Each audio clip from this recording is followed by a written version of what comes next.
Pak Ponijan yang selalu membuka acara dengan luar biasa.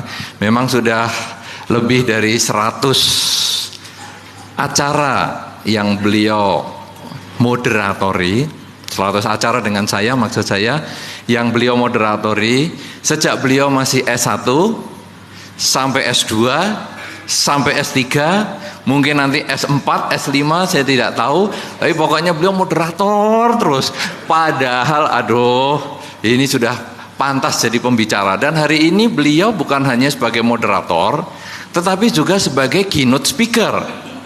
Ya, salah satu tandanya keynote speaker adalah memberikan permasalahan kepada narasumber. Saudara-saudara, masalah tema ini saja saya sudah terpusing-pusing. Betul apa yang dikatakan oleh moderator tadi yang sekaligus keynote speaker kita, Pak Ponijan Liao ini, bahwa 3 kalimat atau 3 kata di depan kita itu berdiri sendiri-sendiri. Ini juga baru pertama kali ya, rasanya dalam 100 kali acara baru 3 kata yang begini akan begini. Jadi ada kalimat yang enak. Tapi ini 3 kata berdiri sendiri dan harus kita bahas hari ini. Cinta, sukses, bahagia.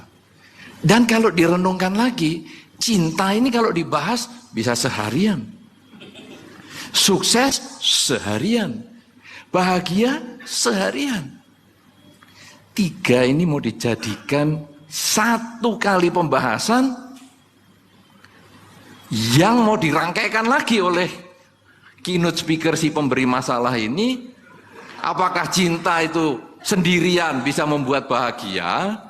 Apakah kesuksesan sendiri bisa membuat bahagia? Apakah perlu sukses dan cinta yang bahagia? Dan seterusnya.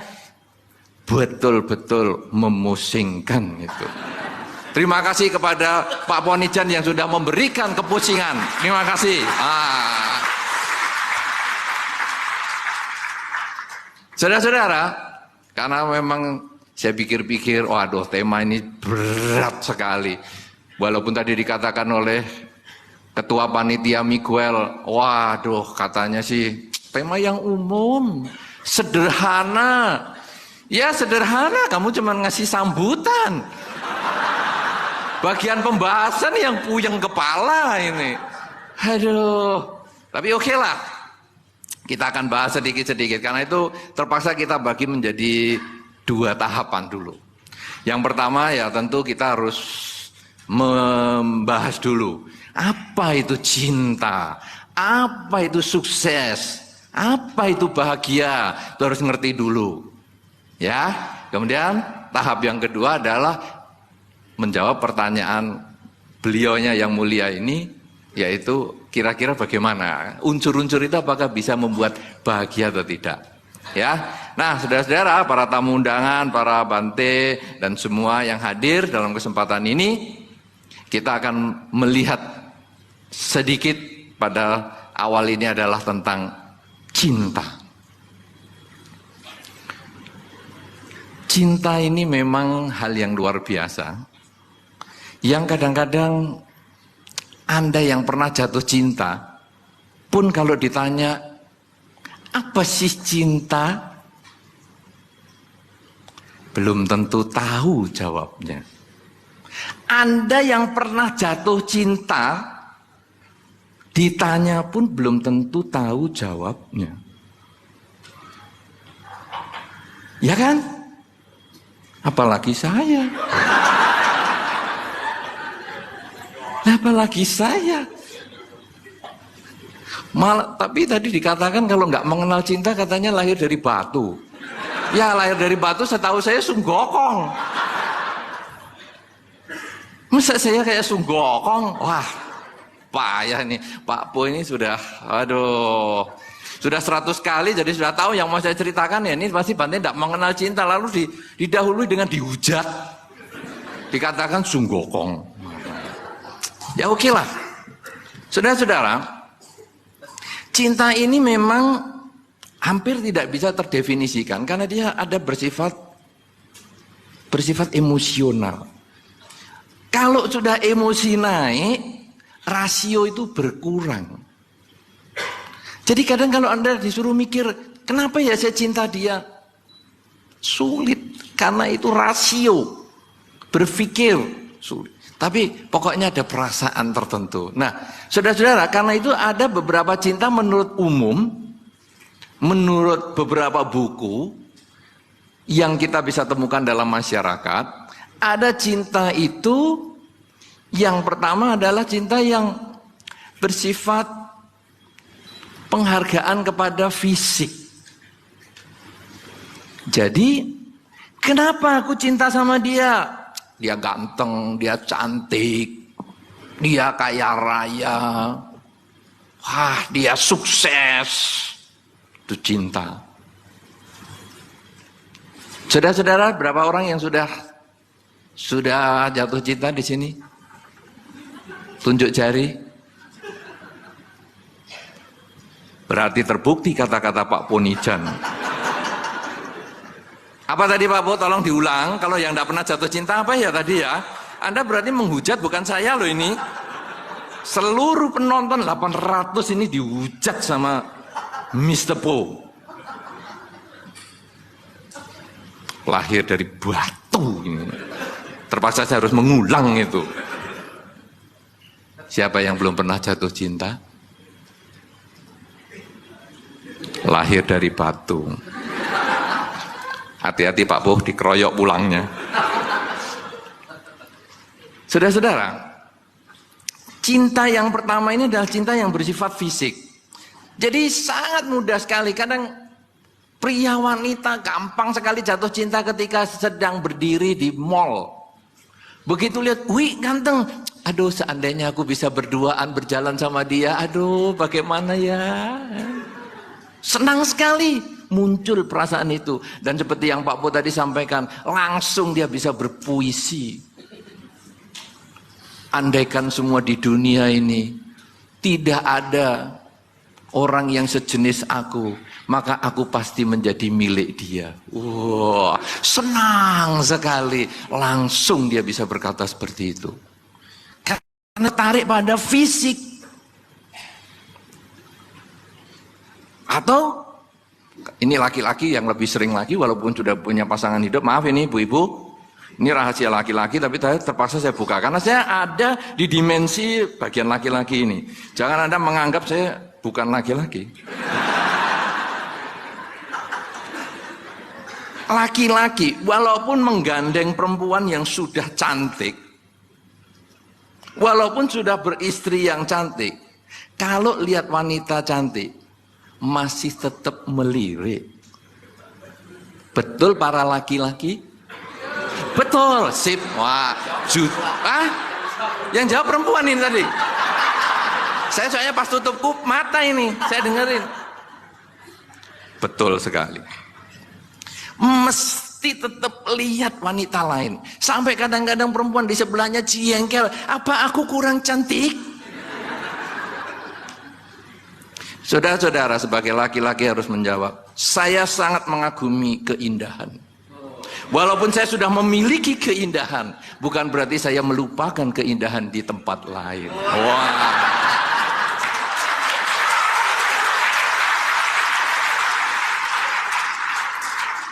Kalau terjadi percekcokan di luar, jangan mengatakan saya penyebabnya ya.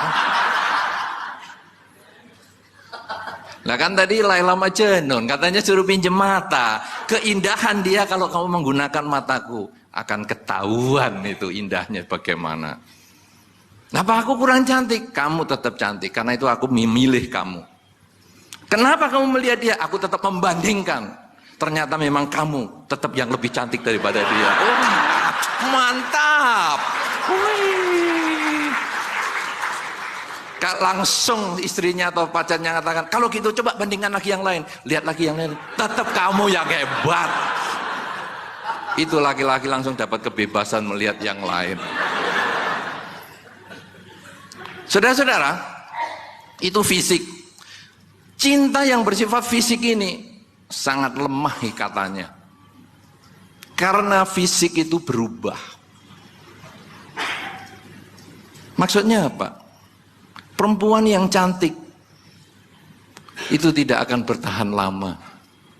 Pria yang ganteng tidak akan tahan lama. Bahkan, maaf para wanita, padahal di sini dominasi wanitanya cukup banyak sekali. Ada orang yang mengatakan pertumbuhan usia wanita berbanding terbalik dengan peminatnya. Atau usia wanita, pertumbuhan usia wanita berbanding terbalik dengan nilai tawarnya. Nilai tawar itu apa ya? Ya, bargaining power. Makin berbanding terbalik. Artinya apa saudara? Ketika wanita umur 17 tahun mempunyai nilai tawar yang tertinggi, bargaining power yang tertinggi. Jadi kamu nggak mau sama saya, nggak apa-apa. Saya masih banyak yang mau. 17 tahun. Usia tambah. Iya bang. Her, coba lihat Her. Tahun. Kamu nggak mau sama saya? Ya dipikir dulu lah. Elbow berapa itu? Jangan gampang-gampang putus dong. Hubungan kita kan sudah panjang. Tidak bisa. Saya nggak cocok sama kamu. Ya terpaksa dah. Setengah ya ukuran. 35 bang. Itu 20. Kalau 30 tahun, kamu nggak mau sama aku. Jangan gitu dong. Ya. Aku bunuh diri loh, Sacap. Sicap.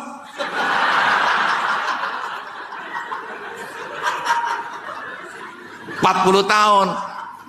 Maaf ya, hubungan kita tidak bisa dilanjut. Rambut bisa seperti kesetrum.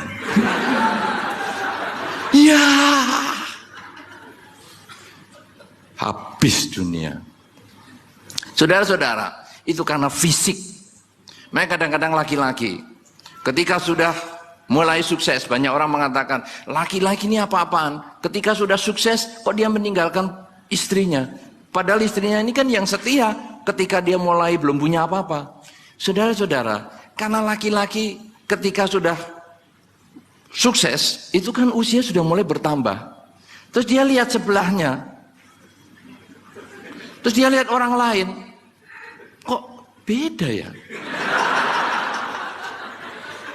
Dulu sebelahku ini waktu aku pilih hebat. Wah, oke lah semua. Tapi begitu sekarang, kok enggak oke? Kok di sebelah sana lebih oke? Di tetangga, oh lebih oke lagi. Akhirnya lupa pulang ke tetangga. Kenapa begini saudara? Karena dia hanya berdasarkan fisik. Itu ikatan yang paling lemah. Karena itu saudara-saudara, Anda yang tadi tidak tunjuk jari, renungkan baik-baik, lihat pasangan hidup Anda baik-baik. Sekarang atau nanti mau tidur atau bangun tidur terserah. Lihat baik-baik. Kenapa aku mau sama dia?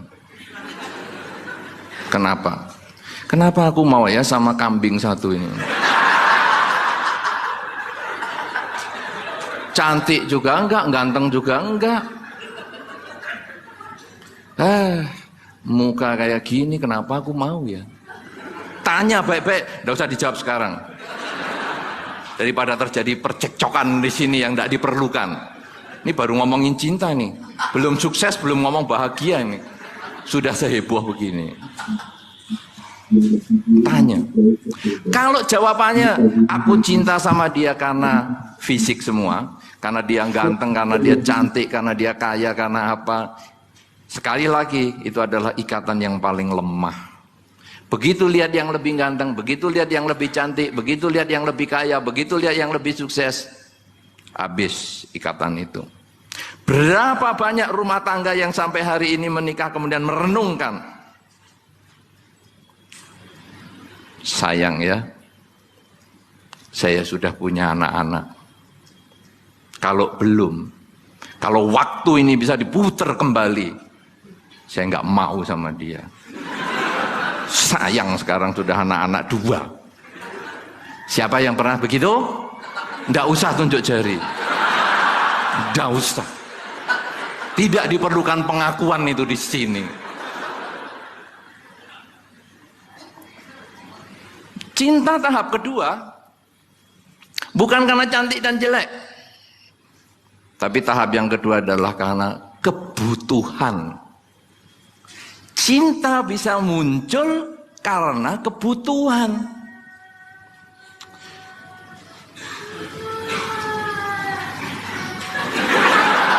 Kenapa ada back sound di sini? Saya sedang tidak main drama loh ini. Tidak perlu pakai back sound.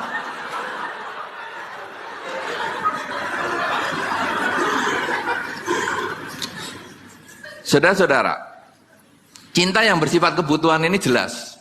Kalau tadi wanita usia bertambah, daya tarik atau daya penawaran menurun. Maka akhirnya, sudahlah, aku sudah umur 30, sudahlah. Yuk kita jalan ayo sudah. Ya, kalau dalam bahasa yang kasar dulu dikatakan begini, kalau 17 siapa saya? Ini loh aku paling cantik lah apalah. Kalau sudah 20 siapa dia? Ganteng banget tuh. Tapi kalau sudah sicap, siapa saja dah. Pokoknya laku, siapa saja dah. Ngeri sekali. Ini adalah faktor kebutuhan. Laki-laki juga sama. Semakin besar perutnya, semakin tipis semakin tipis rambutnya. Saya hanya ngomong maaf loh, kenapa Anda tertawa?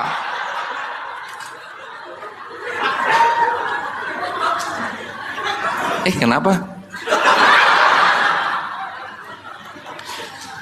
Berarti kebutuhan untuk menikah semakin kuat. Akhirnya aku dikenalkan sama siapa saja sudah terserah. Pokoknya ada hidungnya, ada matanya. Oh sudahlah. Ternyata laki-laki juga bisa punya konsep siapa saja. Karena sudah bos. Sudah jadi bos. Bos itu kan tandanya di sini besar, di sini tipis.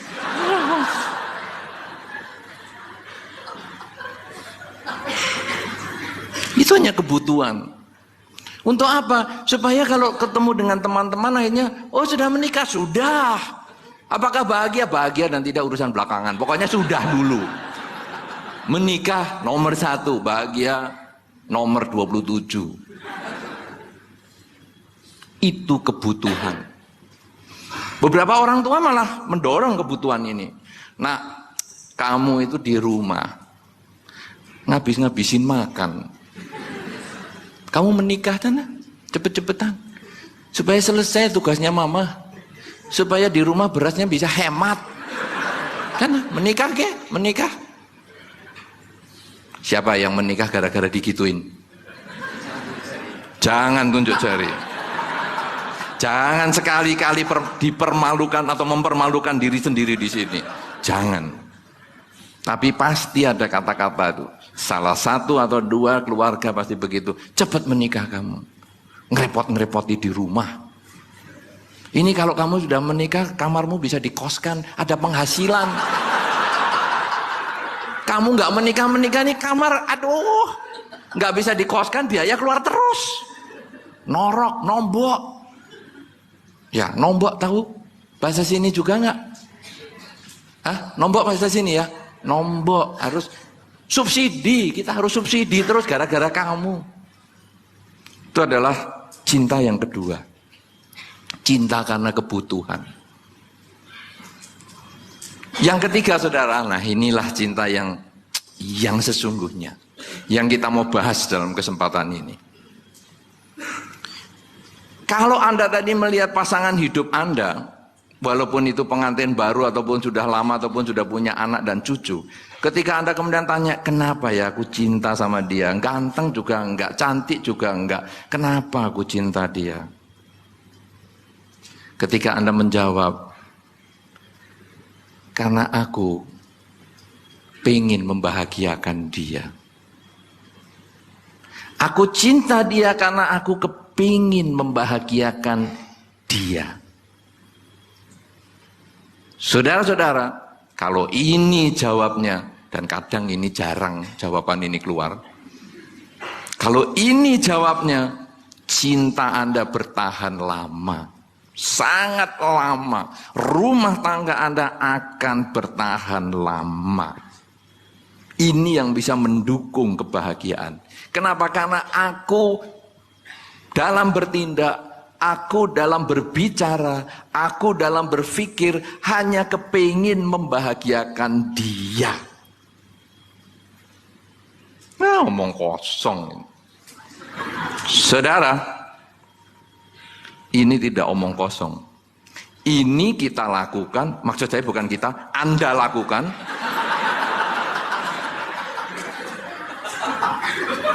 Karena kalau kita, saya terlibat. Maaf, saya nggak terlibat urusan beginian. Ini Anda lakukan ketika Anda pacaran. Orang kalau pacaran, pikirannya selalu ingin membahagiakan orang yang dicintai. Pria wanita ketika pacaran ingin membahagiakan orang yang dicintai. Pria-pria yang egois ini, pria memang termasuk egois. Ya, ini realita. Pria itu egois. Kalau pacaran menjadi orang yang sangat perhatian dengan pacarnya.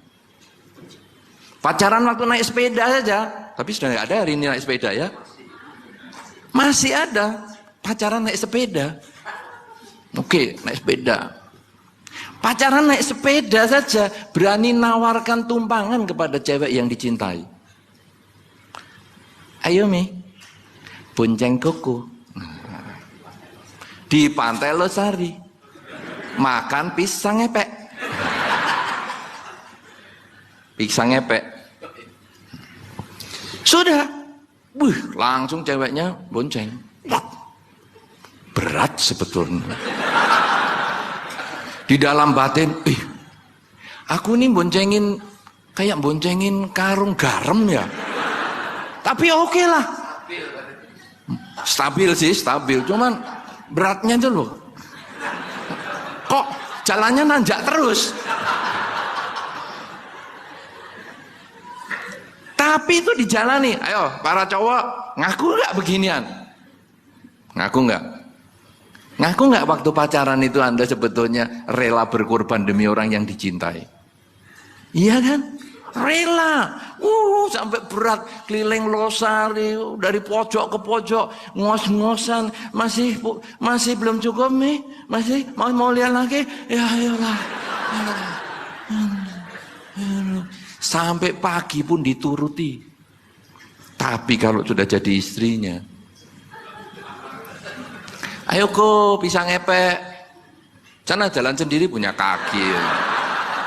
Lupa, padahal dulu melakukan itu demi orang yang dicintai bahagia. Itu. Kemudian kalau wanita juga sama. Pacarnya datang. Kalau pacarnya datang, pasti rapi-rapi. Ya, semua dirapikan, diwangi-wangiin, semua. Dah pacarnya duduk, begitu duduk, wah rasanya seperti di kebun bunga. Sampai tawon-tawon pada datang, senang sekali. Ya, wah, terus ayo kok makan, ayo kok minum, wah gitu. Makanya biasanya anak kos kalau pacaran gemuk malan. Karena biasanya ceweknya yang ngasih terus. Di sini nggak ada anak kos ya laki-laki ya? Nggak ada ya? Kalau laki-laki kan, kalau di suasana kuliah pacaran begitu itu ya, itu kalau punya pacar, biasanya berat badannya malah meningkat. Sampai paman papanya kalau pulang kaget. Ini untuk Anda yang anak lakinya kuliah di luar kota. Kalau pulang anak Anda tambah besar gendut, ada kemungkinan dia punya pacar. Karena sama pacarnya disediain terus, ayo kok es krim, langsung gemuk. Dan karena merasa di kebun bunga, lupa itu semua dimakan semua. Nah saudara, kemudian menikah. Apa yang terjadi pada wanita ini? Dia sudah tidak mikir keindahan lagi. Sehingga ada seorang suami yang mengeluh kepada saya. Saya juga heran, kenapa saya dikeluhi urusan istri? Tapi ya inilah realita. Bante, saya ini merasa rugi. Loh, rugi melihara istri. Dia bahasanya itu kasar sekali. Rugi melihara istri. Istrimu ini kelinci apa ya? Kok dipelihara?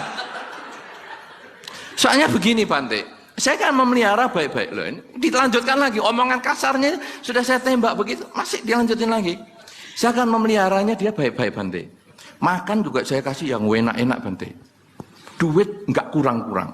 Wih, dia mau beli tas bermerek, dia mau beli minyak wangi yang dari luar negeri. Wah, dia mau potong kuku manicure, pedicure di Australia di mana? Silakan. Tapi Bante, kecantikan dia itu hanya untuk orang lain. Apa ini maksudnya? Dia kalau pergi, semua Bante, rapi semua. Tapi begitu di rumah, saya yang memelihara, dapat jeleknya. Rollnya tuh 5 warna Bante. Depan ada bunder sendiri, panjang bunder. Belakang panjang bunder. Lalu kiri kanan ini kecil-kecil Bante, bunder. Jadi saya sering kaget-kaget. Ini demit apa istriku? Ini yang saya pelihara. Terus pakaiannya Bante mirip dengan itu loh Bante yang belakangnya bolong. Sundel bolong. Kuntilanak. Jadi, itu kan kalau di rumah pakai daster Bante panjang putih. Jualan, ini mukanya itu bedaknya nggak tahu apa Bante, tebel tapi warnanya aneh gitu Bante. Terus di bagian matanya ada buah-buahan, ada anggur, pepaya, mentimun, tomat, srikaya, apel, rambutan, salak, durian, kedondong. Rujak kok di muka toh Bante. Saya tiap hari ketemu rujakan itu, terus dia berdiri menyambut saya pulang dari rumah, pulang dari kerja. Dia buka, dia memang istri yang baik Bante. Saya pulang kerja, sudah kira-kira gelap jam 6 sore Bante, dia buka pintu. Bajunya putih tadi panjang. Kemudian mukanya juga bedaknya tebel, saya tidak tahu itu namanya apa. Kemudian buah-buahan itu tadi di depan muka. Terus dia buka. Karena agak gelap saya masuk, saya lihat dia kaget. Saya kira saya masuk kuburan. Atau ada penampakan. Ternyata istriku yang aku pelihara itu loh Bante. Ayo ibu-ibu, di rumah tampil cantik atau tampil jelek? Hah? Bapak-bapak banyak yang kaget di rumah. Waktu tidur istrinya biasa-biasa. Begitu pagi melek, wah, lah kok mukanya ada buah-buahan. Kaget itu pasti. Nah, saudara-saudara, cara seperti ini kadang mengurangi cinta. Tapi kalau cinta itu artinya membahagiakan orang yang dicintai, tahap yang ketiga itu maka hidup ini akan bahagia. Rumah tangganya akan menyenangkan. Kenapa? Karena setiap kali kita berpikir demi kebahagiaan orang yang dicintai. Anda bisa karena waktu Anda pacaran Anda lakukan itu. Kenapa setelah menjadi suami istri lupa? Padahal sebetulnya suami istri itu adalah memperpanjang pacaran yang bebas resiko dan tidak takut siapapun juga. Dengan orang tua pun tidak takut walaupun kita tinggal serumah dengan dia. Itu kan pacaran. Bedanya dengan suami istri kan begitu. Kalau suami istri tidak takut didatangi Satpol PP. Iya kan? Karena KTP-nya kan satu alamat. Ini saudara. Nah, cinta yang bentuk ketiga inilah sesungguhnya cinta yang disebutkan di dalam Dharma. Bahwa dikatakan ketika kita sedang duduk, berdiri, berjalan, dan berbaring selagi tiada lelap, pancarkanlah pikiran, semoga semua makhluk berbahagia. Jadi cinta untuk membahagiakan semua pihak, termasuk orang-orang yang kita sayangi, pasangan hidup kita, anak kita, tetangga kita, orang tua kita. Itu sesungguhnya konsep di dalam Dharma adalah cinta yang seperti ini. Karena itu cinta tidak harus karena dia cantik atau ganteng. Cinta tidak harus karena dia kaya atau miskin. Tapi cinta itu muncul ketika Anda kepingin membahagiakan orang yang Anda cintai. Itu artinya cinta. Jadi sekarang kalau Anda renungkan orang di sebelah Anda atau pasangan hidup Anda, kalau Anda kepingin membahagiakan dia, itulah cinta. Tapi kalau Anda ingin memanfaatkan dia, itulah kebutuhan. Kalau Anda hanya mengagumi keindahannya dia, itu adalah cinta fisik. Anda pilih yang mana, tidak usah ngaku sekarang. Jelas itu cinta? Jelas artinya cinta? Jelas, toh? Sekarang sukses. Sudah keringatan nih. Baru ngurus cinta satu aja, sudah keringatan. Padahal AC-nya dingin loh. Saudara-saudara, sekarang yang disebut sukses. Sukses, banyak orang mengatakan sukses itu kalau saya punya titik-titik. Jadi ini kesuksesan bersyarat. Ini yang menimbulkan stres. Beberapa anak kecil, ini ada anak kecil enggak di sini? Oh banyak ya, anak sekolah, kadang-kadang SD, belum kelas 5, kadang-kadang sudah ngomong, punya pacar. Ya, ada tuh, anak-anak SD, ngomong, Pah, Mah, biasanya ngomong sama mamanya, Mah, aku sekarang punya pacar loh Mah. Loh, kamu SD, kelas 5 ngomong sudah punya pacar. Iya Mah, semua teman-teman kelasku semua punya pacar. Nah, aku kalau nggak punya pacar aku diketawain. Berarti dia menganggap dia kalau punya pacar sukses. Sukses jika saya punya pacar seperti teman kelas saya. Dan ternyata watak ini berkembang di masyarakat. Saya sukses karena saya punya mobil. Saya sukses karena saya punya rumah. Saya sukses karena saya punya karir. Saya sukses karena saya punya apa? Misalnya, ya tempat inilah, itulah, pasangan hiduplah, apa saja. Itu dikatakan sukses. Sukses karena mendapat. Sukses yang bersyarat. Saudara-saudara, kalau sukses hanya karena mendapat, maka kita semua nanti dihitung dari materi. Ini yang menimbulkan stres di masyarakat. Kalau tadi saya katakan, ada nggak laki-laki kalau pergi ke rumah teman perempuannya kemudian pakai sepeda pancal? Saya tidak pernah lihat di Makassar ada sepeda pancal. Ada nggak? Masih ada sini sepeda pancal? Hah? Masih ada? Nah, misalnya pergi ke rumah pacarnya naik sepeda pancal. Itu langsung orang tuanya lihat dia. Nah, Lain kali temanmu yang naik sepeda pancal, jangan boleh datang lagi ya nak. Tempat kita rasanya kalau untuk parkir sepeda pancal kurang bergengsi. Ya, jadi kamu kalau mau ya naik sepeda motor, kalau bisa yang moge. Ya, motor gede atau ya mobil. Kenapa? Karena kesuksesan dinilai dari dia sudah punya apa. Dia baru sepeda pancal, belum sepeda motor, belum motor gede, belum mobil. Padahal kalau pacaran punya mobil dan lain sebagainya, kadang itu hartanya orang tua. Tapi ini yang terjadi di masyarakat. Nah kalau memang mau dapatnya mobil, ya kawin sama orang tuanya aja, jangan sama anaknya. Lebih berpengalaman, kan hanya begitu aja. Nah, saudara-saudara, saya sukses kalau saya punya televisi, karena seperti tetangga televisinya besar. Aduh, televisi kita kecil, aduh nggak sukses. Bukan itu yang dipandang di dalam Dharma. Saudara-saudara, kalau kita urut dengan riwayat di dalam Sang Buddha, riwayat Sang Buddha, maka kita akan memahami apa yang disebut kesuksesan. Pangeran Siddhartha memiliki segalanya, justru dilepas.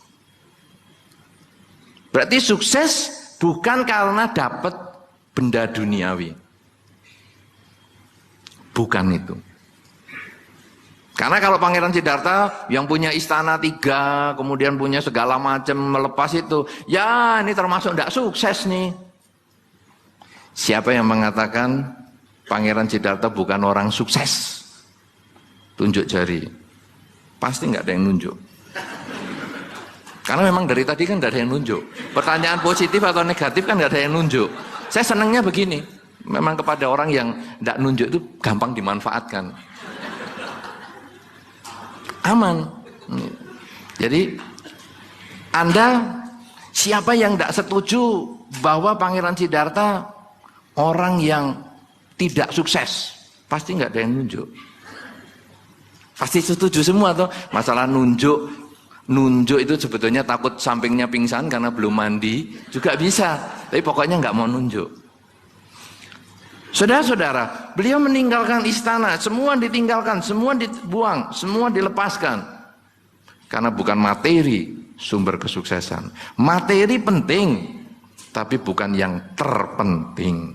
Anda bisa duduk di sini juga butuh materi untuk ruangan ini, untuk gedung ini. Anda mau ke sini pun juga butuh materi, tetapi bukan itu yang terpenting karena itu bukan tanda kesuksesan. Saudara-saudara, kemudian Pangeran Siddhartha setelah meninggalkan istana, meninggalkan semua harta, lalu belajar bermeditasi dengan guru-guru yang top. Disebutkan ada Udaka Ramaputta dan Alaraka Lama. Belajar terus. Apakah itu juga sukses? Bukan itu. Wah, aku kalau nggak punya apa-apa ya sukses nih. Kadang-kadang itu untuk hiburan juga. Kalau Pangeran Siddhartha aja melepas ke duniawian nggak sukses. Berarti aku loh yang nggak punya duniawi sukses nih. Yes, nggak usah kerja, santai-santai, nganggur-nganggur. Ya, kita berdiri di samping Pantai Losari. Sambil tangan dibuka, sambil bacain doa. Semoga semua makhluk bahagia. Semoga semua makhluk bahagia. Semoga semua makhluk bahagia. Kling, terima kasih. Semoga semua makhluk bahagia. Semoga semua makhluk bahagia. Sukses. Enggak juga. Aku kan enggak punya apa-apa. Bukan itu tanda kesuksesan. Saudara-saudara, riwayat Sang Buddha ini, kalau kemudian kita lihat lebih dalam lagi, supaya kita memahami arti kesuksesan,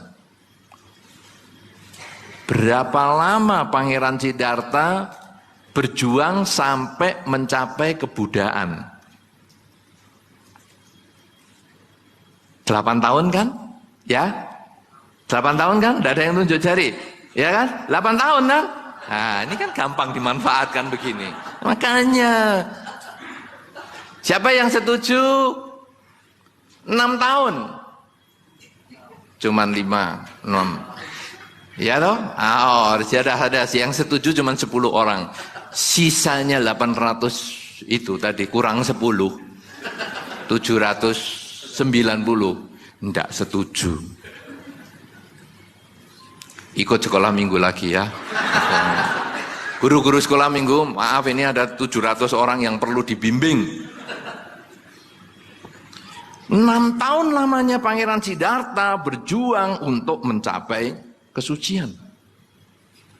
Sulit sekali belajar gagal, belajar gagal, belajar gagal, belajar gagal, belajar gagal, belajar gagal, belajar gagal, sampai akhirnya beliau hampir hilang kesadaran. Sudah kurus kering, hampir hilang kesadaran. Kemudian ada seseorang yang memberikan makanan. Lalu beliau makan dan akhirnya beliau mulai lagi berjuang dan berjuang dan berjuang, akhirnya mencapai kesucian.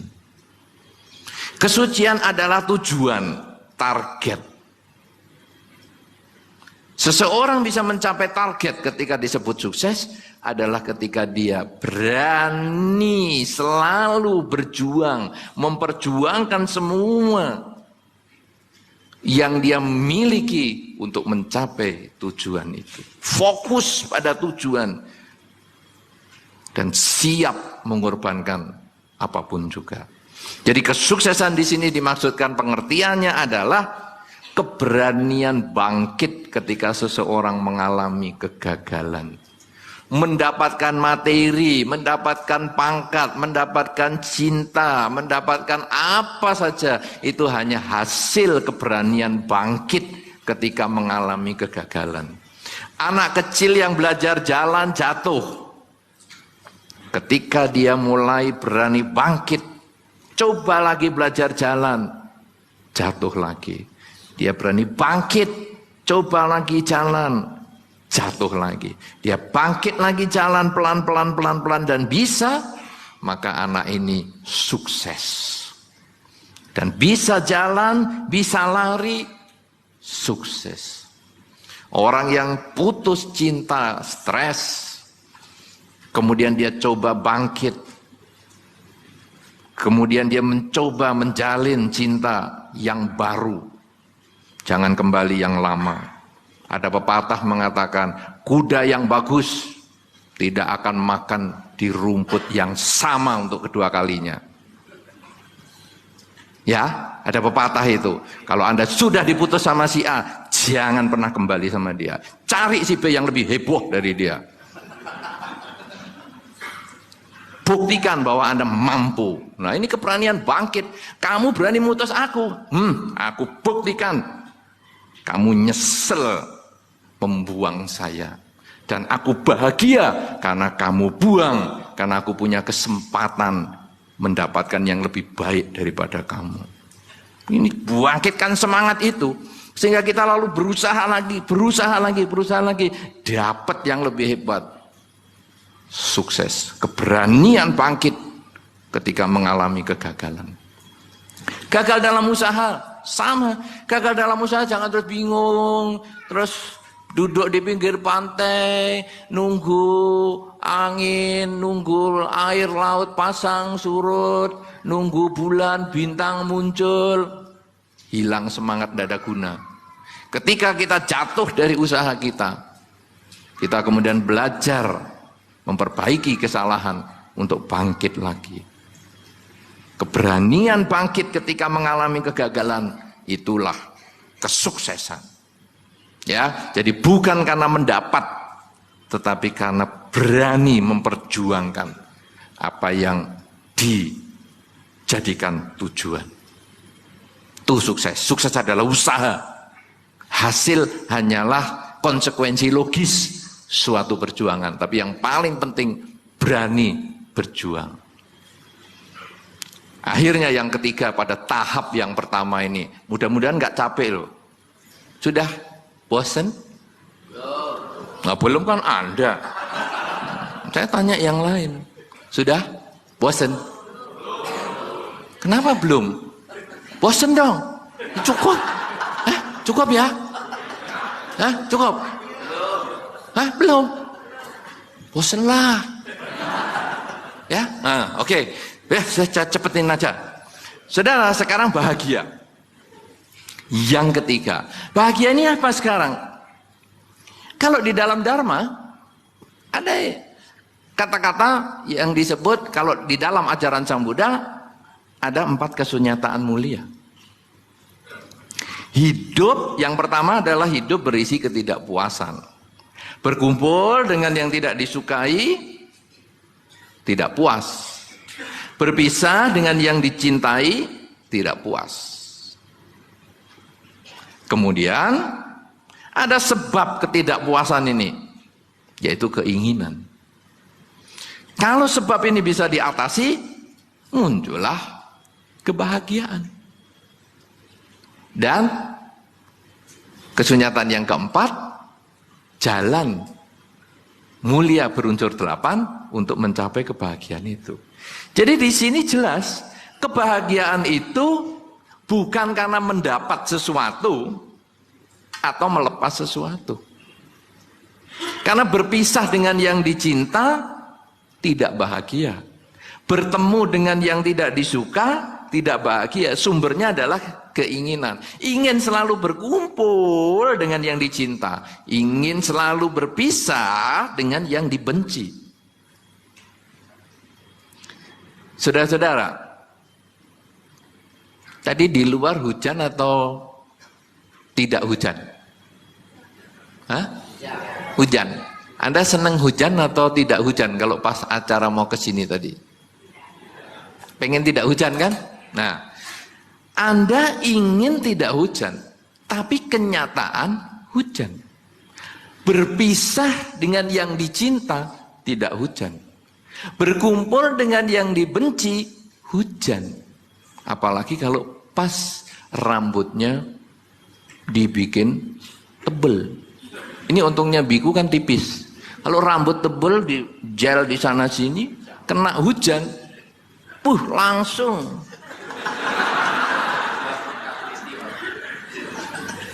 langsung turun semua.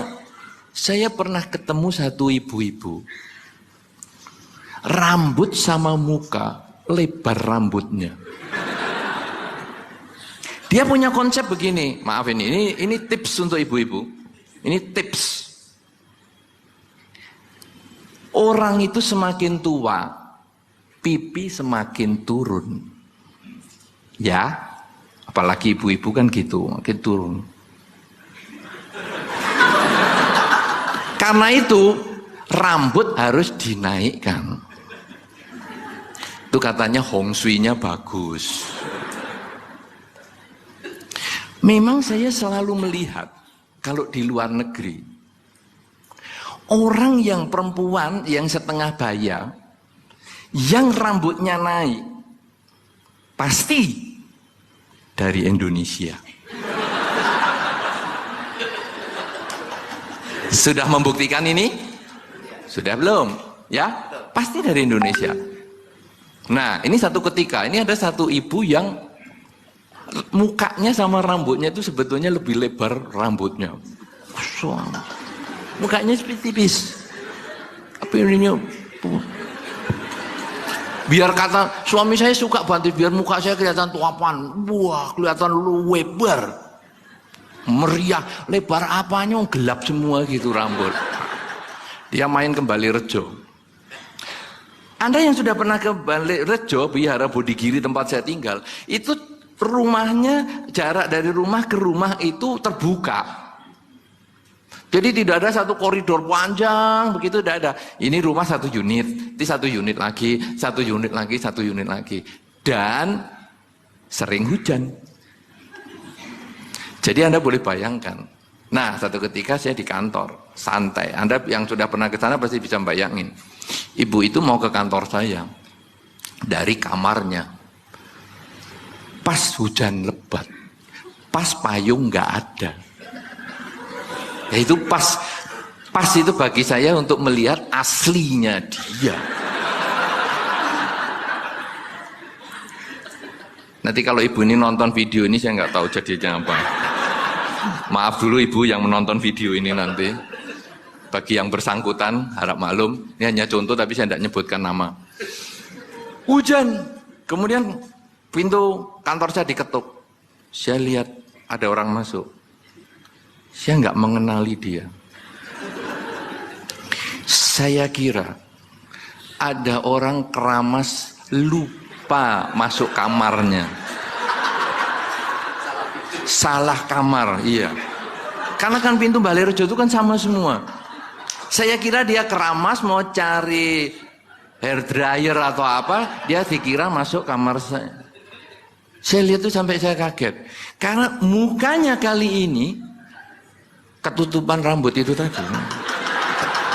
Dan kepalanya kecil kelihatan.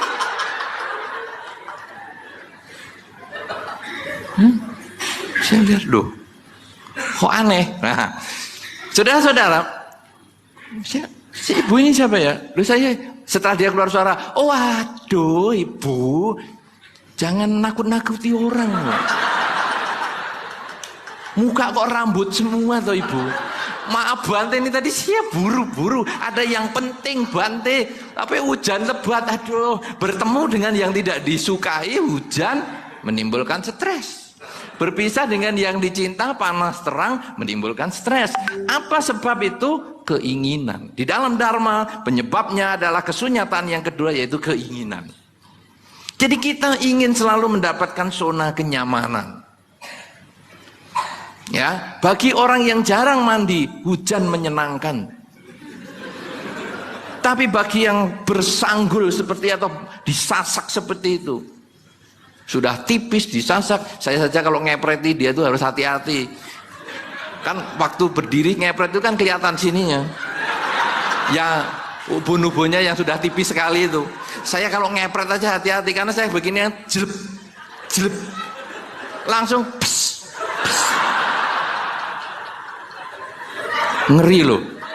Untuk para biku yang mengepret ini pasti pengalaman tuh bagiannya itu. Begitu kepret, kayak arbanat kena air. Tahu arbanat? Itu kalau arbanat aromanis itu loh. Aromanis toh namanya, yang gula digini. Ini kalau digini kan gitu toh. Nah ini juga. Ibu, maaf ya, ibu nanti kalau nonton video ini, karena orangnya ada itu, tapi bukan di sini. Orangnya di tempat lain, saya khawatir dia nonton video ini nanti. Nah, saudara-saudara, jadi semua itu karena keinginan. Hujan itu netral. Bagi orang yang rambutnya diatur seperti itu, hujan menjadi stres. Tapi bagi orang yang belum mandi, hujan menyenangkan. Ya, banjir juga sama. Anak-anak kalau banjir senang, wah berenang di syuting TV, makin senang, ya ketawa-ketawa. Tapi bagi orang tuanya stres. Jadi semua di dunia luar ini adalah netral, tidak bisa membahagiakan kita, juga tidak bisa membuat kita menderita. Tapi yang membuat kita bahagia dan membuat kita menderita adalah pikiran kita sendiri, harapan kita sendiri, keinginan kita sendiri. Karena itu kalau Anda kepingin bahagia, pandai-pandailah mengatur keinginan Anda. Salah satu cara untuk mengatur keinginan Anda adalah berkata, memang dia begitu. Jangan mengatakan kenapa dia begitu. Kata kenapa berarti Anda mau mengubah dunia. Kenapa hujan? Kenapa saya tua? Kenapa saya sakit? Kenapa saya mau mati? Mengubah dunia. Kita tidak mampu. Tapi kalau kita berkata memang hujan, akhirnya kita bawa payung. Memang saya akan tua, maka kemudian kita mempersiapkan hari tua kita dengan lebih baik. Memang saya sakit, maka kita menerima kenyataan sakit ini dengan sebaik-baiknya. Memang saya akan meninggal, kita akan mempersiapkan segalanya itu dengan tenang, karena kita bisa menerima itu sebagai kenyataan.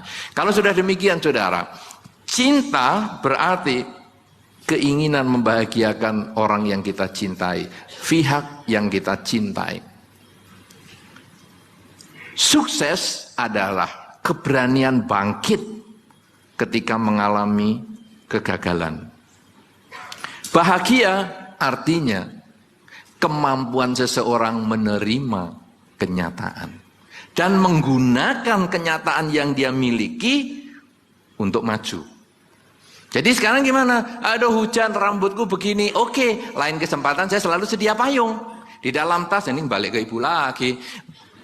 Di dalam tas bawa payung lipat. Jadi begitu hujan, pasang payung, aman jambulnya. Panas, takut make upnya luntur, tetap payungan. Nah, aman, matanya tidak turun semua item-itemnya kan gitu. Nah kalau waktu keringetan hitamnya turun semua. Saya pikir loh, ibu matanya di mana ibu? Oh, garisnya ini turun semua. Apa namanya mata di hitam-hitam itu saya nggak tahu namanya. Mungkin Pak Po yang punya istri tahu itu. Guambari begitu kayak Bagong, kemudian terus turun gini.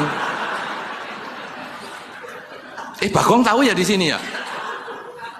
Oh kayak panda itu turun. Nah saudara-saudara, itu artinya kita menggunakan apa saja yang di luar untuk menjaga batin kita supaya tetap seimbang. Supaya kebahagiaan itu tetap bisa dipertahankan. Kenapa? Karena segala kekurangan kita pelajari untuk kita perbaiki di masa depan. Segala kelebihan kita pelajari untuk kita tingkatkan di masa depan. Ya, nah ini tahap 1 selesai. Cinta, sukses, dan bahagia. Sudah cukup atau mau dilanjut ke tahap 2? Lanjut 1,5 jam loh. Baru 1 jam ya? Oke, lanjut. Saudara-saudara, sekarang Anda sudah tahu kan 3 kata itu. Cinta, sukses, dan bahagia. Sekarang ini yang penting. Di dalam Dhamma bukan cuman yang disampaikan oleh Pak Po tadi. Apakah cinta sendiri bisa menimbulkan bahagia? Apakah cinta dan sukses bisa menimbulkan bahagia? Tidak.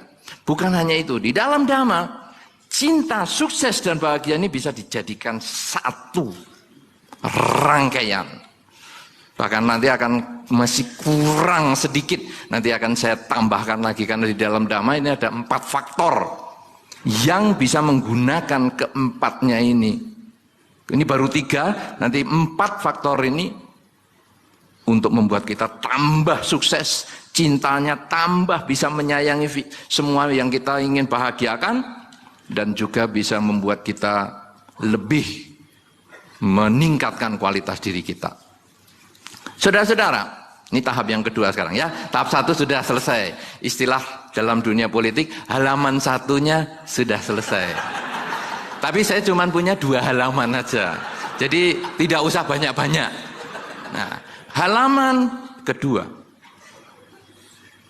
Saudara-saudara, cinta yang artinya ingin membahagiakan mereka yang kita cintai itu sesungguhnya menjadi satu energi yang luar biasa untuk kita melakukan tindakan awal pada apa saja yang Anda ingin capai. Misalnya, Anda bekerja. Anda misalnya mau kerja apa ya? Misalnya Anda mau buka toko. Sebelum Anda buka toko, Anda harus mempunyai cinta dulu terhadap usaha yang Anda akan buka. Anda buka toko misalnya toko onderdil, spare part. Kalau Anda spare part aja nggak ngerti, berarti Anda tidak punya rasa cinta, ingin membahagiakan siapapun juga yang berhubungan dengan spare part ini. Anda sulit untuk sukses, apalagi bisa bahagia. Anda pengen buka restoran, maka Anda harus ada rasa cinta dulu dengan memasak.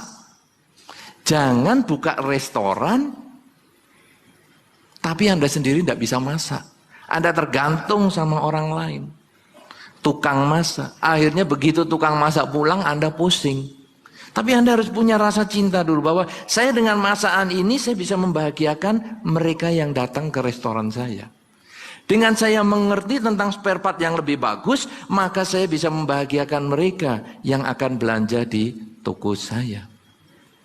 Apa saja yang Anda kerjakan harus dimulai dengan rasa cinta. Membahagiakan siapapun juga dengan pekerjaan apapun yang Anda pilih. Semakin Anda kepingin orang lain membahagiakan Anda, semakin jauh keberhasilan menjadi milik Anda. Tapi semakin Anda kepingin membahagiakan dengan apa saja yang Anda kerjakan, semakin sukses dan bahagia yang bisa Anda capai. Cinta adalah usaha yang pertama yang harus Anda miliki untuk melakukan satu tindakan apapun juga. Ya, memilih pasangan hidup, membesarkan anak, bekerja, apa saja harus dimulai dengan rasa cinta pada pekerjaan itu, cinta pada usaha itu. Karena Anda ingin membahagiakan mereka yang berhubungan dengan Anda di dalam karir itu. Itu cinta. Nomor 2, kesuksesan. Tadi kesuksesan saya jelaskan sebagai apa ya?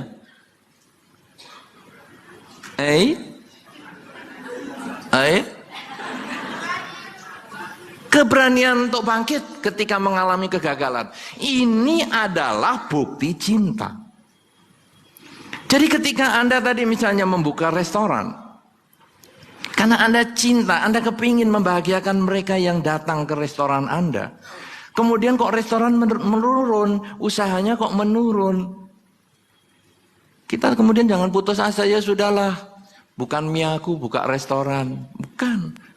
Tapi sekarang kita harus berusaha, oke, kalau gitu saya akan bangkit lagi. Saya akan perbaiki lagi manajemen saya, supaya restoran saya menjadi laris. Bukan nasib yang bermain, tetapi sejauh mana keberanian saya bangkit untuk mencapai keberhasilan. Bangkit dari kegagalan. Ketika Anda menyayangi si A, lawan jenis Anda, kemudian ditolak, maka Anda berusaha untuk, saya harus bangkit lagi, saya harus mencoba lagi, saya mencoba lagi, saya mencoba lagi. Semangat, keberanian bangkit ketika mengalami kegagalan, itu membuktikan Anda cinta. Anda cinta dengan pasangan hidup Anda. Ketika ada masalah kemudian, sudahlah kita diam-diaman aja seumur hidup. Dulu nggak kenal, sekarang juga nggak kenal, nggak ngapa-ngapa. Nggak ada cinta. Tapi ketika aku coba lagi lah, kasih kesempatan lagi. Kok gagal lagi? Dia kok tetap menjengkelkan? Nggak apa-apa, dicoba lagi. Ini namanya cinta. Sama dengan seorang ibu kepada anak. Ketika anak menjengkelkan, anak marah. Ibu marah-marah sama anak ini. Kalau perlu pakai cambuk. Ya, kalau dulu ada kemucing. Sekarang sudah nggak ada ya. Pakai itu mop itu. Oh bukan pakai pel mop itu. Empuk itu. Kalau dulu kemucing rotan belakangnya itu, wah kita kalau sudah bilur-bilur begitu dibawa sekolah 3 hari dapat tuh. Wah aku sudah jadi jenderal nih 5 bilurnya. Oh luar biasa, biru lagi. Nah saudara-saudara, ibu itu cambuk anaknya selesai. Sudah anaknya masih nangis, ibunya sudah nyiapkan nasi goreng. Ayo nak makan nak. Oh enak. Suapi. Itu cinta. Ada kemauan untuk mencoba. Tapi coba kalau bukan orang yang dicintai, nangis, biarin nangis terus, tidak apa-apa, nggak akan disediakan makanan apapun juga. Itulah seorang ibu. Dia mencintai anaknya, maka dia rela memperjuangkan terus. Ketika gagal membina hubungan dengan anaknya, dia akan terus usaha lagi, supaya dia berhasil menjaga anaknya ini menjadi anak yang baik. Mencintai apapun yang Anda kerjakan, berani memperjuangkan dengan semangat yang tinggi apapun yang sudah Anda pilih dan Anda cintai. Yang ketiga yang tidak ada di tema kita, cinta, sukses, dan bahagia. Ini yang ketiga, ini tidak ada saya tambahkan karena ini sesuai dengan dharma. Yaitu ketika kita mencintai pekerjaan itu atau orang itu, kemudian kita selalu semangat untuk membahagiakan orang itu atau mengerjakan pekerjaan itu, maka muncullah yang ketiga, fokus, konsentrasi. Orang yang kalau mencintai sesuatu pekerjaan, mencintai seseorang, itu dia melakukan dengan setulus hati dan fokus. Tidak ada yang tertinggal, tidak ada yang terlupa. Anda masih ingat waktu Anda pacaran, begitu Anda telepon, hari itu kan masih telepon umum ya. Telepon umum kan waktu Anda pacaran zaman dulu toh, telepon umum belum punya HP. Halo, langsung di sana halo. Langsung kita karena penuh fokus, sakit ya kamu. Kok suaramu rasanya nggak selincah biasanya? Itu fokus. Betul? Ada perasaan itu? Anda bisa memahami itu? Betul? Tapi kalau sudah suami istri? Halo, halo, halo. Sakit lagi ya? Kapan sih kamu sehat? Kemarin sudah dioperasi di luar negeri.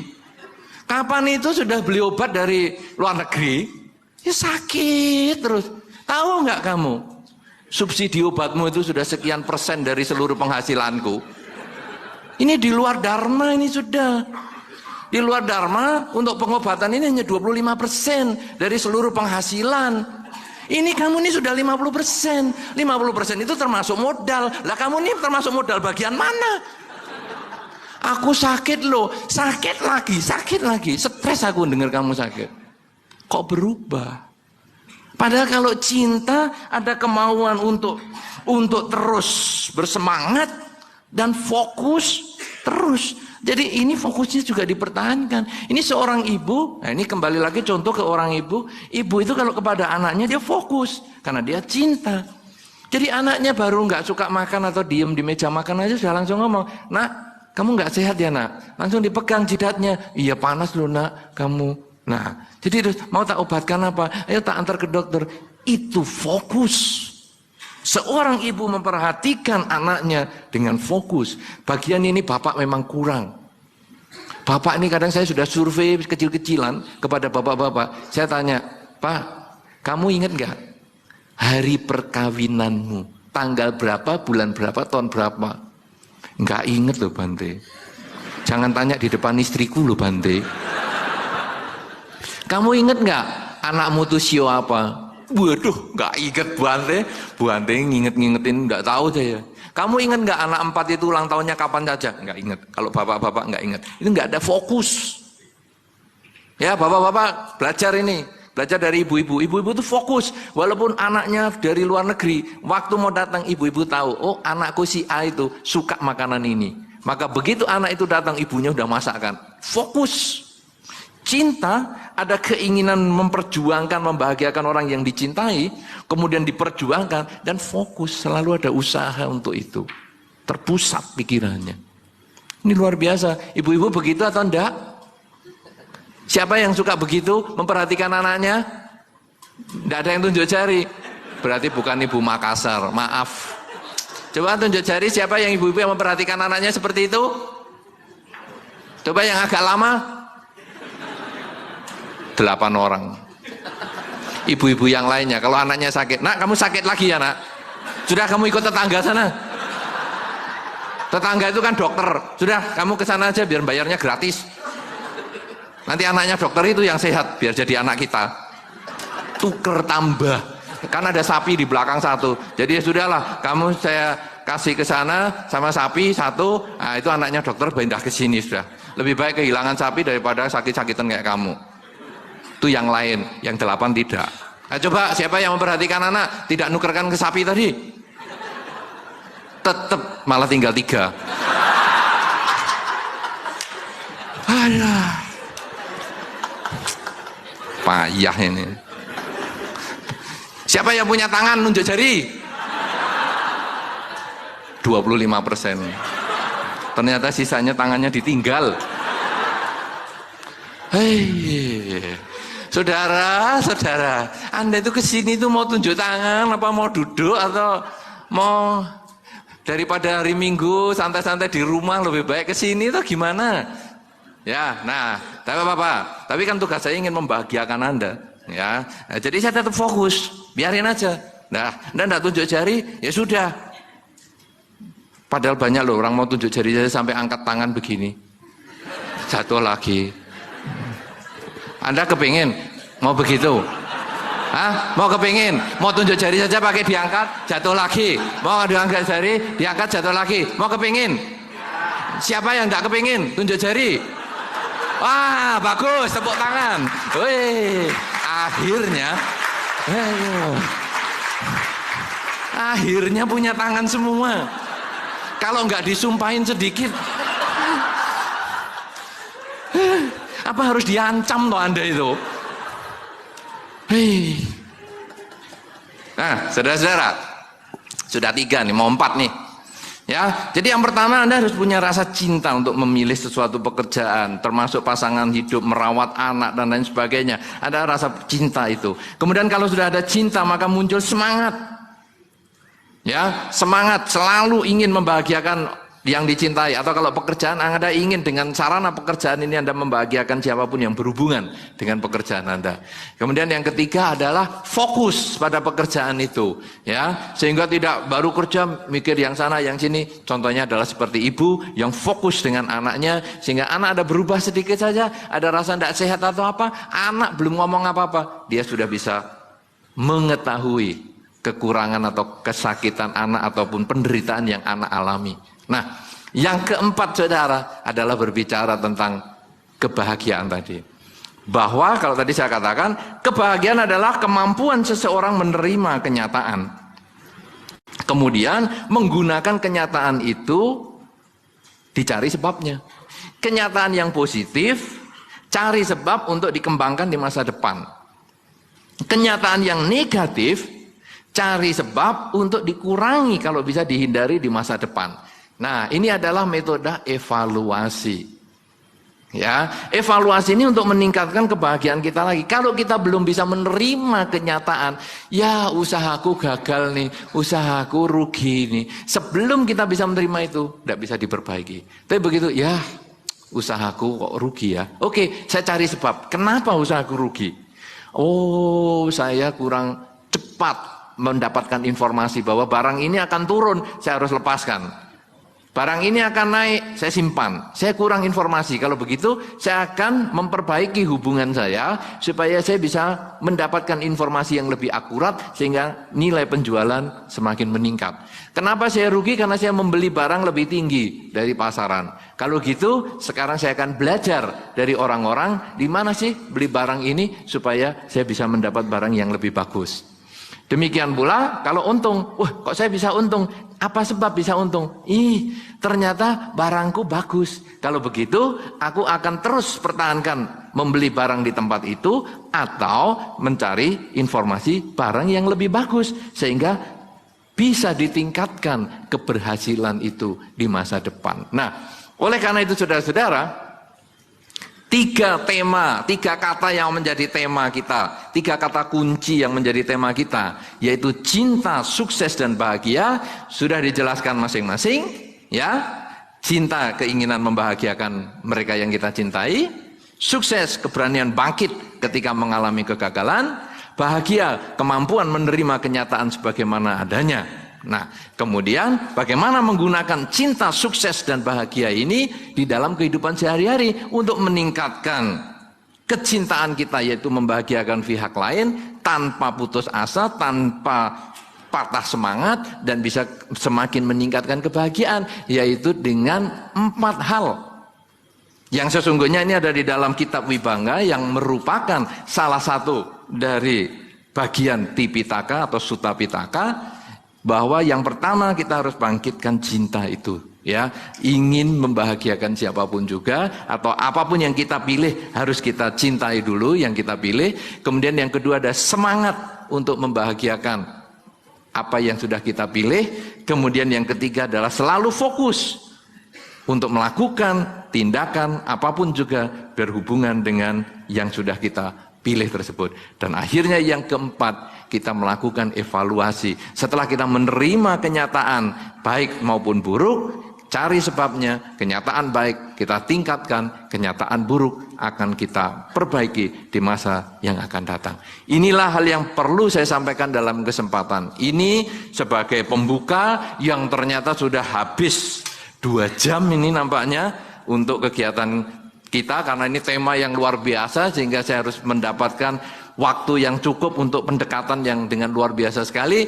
Mudah-mudahan Anda selalu bersemangat karena kita akan sambung dengan diskusi yang lebih meriah. Mudah-mudahan juga apa yang tadi disampaikan oleh keynote speaker kita, yaitu Bapak Poni Janliao, bisa terjawab bahwa ternyata bukan cuma cinta yang bisa menimbulkan kebahagiaan, bukan cuman sukses yang bisa menimbulkan kebahagiaan, bukan cinta dan sukses saja yang bisa menimbulkan kebahagiaan. Ternyata harus semua itu digabung. Ada cinta, ada sukses, ada fokus, ada kebahagiaan. Baru itu semua yang akan menghasilkan hasil yang paling maksimal, semaksimal mungkin yang kita bisa capai di dalam kehidupan kita bermasyarakat maupun di dalam kehidupan berumah tangga. Semoga Anda semua berbahagia, semoga semua makhluk berbahagia. Terima kasih.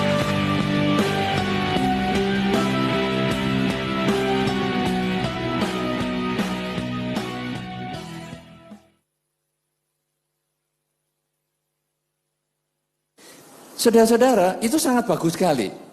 Apalagi saudara,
kita renungkan apa yang sudah kita lakukan untuk diri kita, untuk sesama. Jangan biarkan hidup berlalu sia-sia. Mari perbaiki dari sekarang demi masa depan.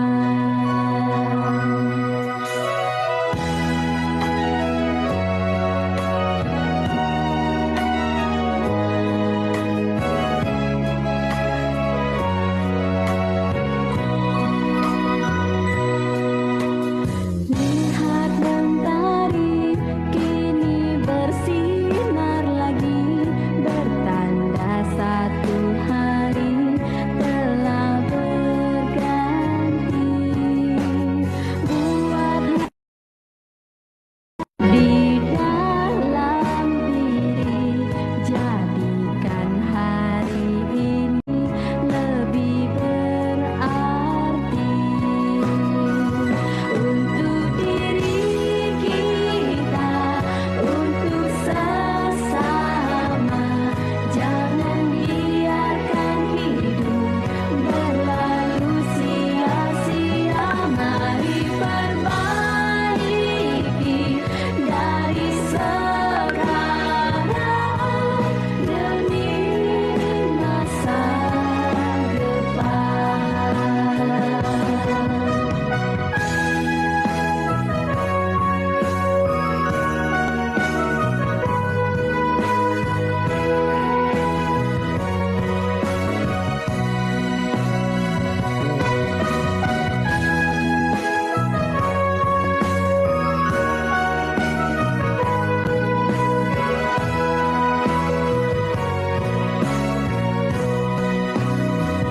Untuk diri kita, untuk sesama.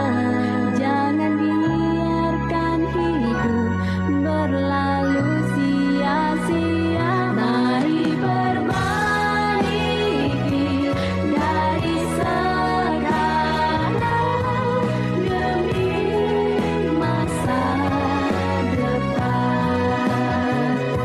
Untuk diri kita, untuk sesama. Jangan biarkan hidup berlalu sia-sia. Mari perbaiki dari sekarang demi masa depan. Untuk diri kita, untuk sesama. Jangan biarkan hidup berlalu sia-sia. Mari perbaiki dari sekarang demi masa depan. Demi masa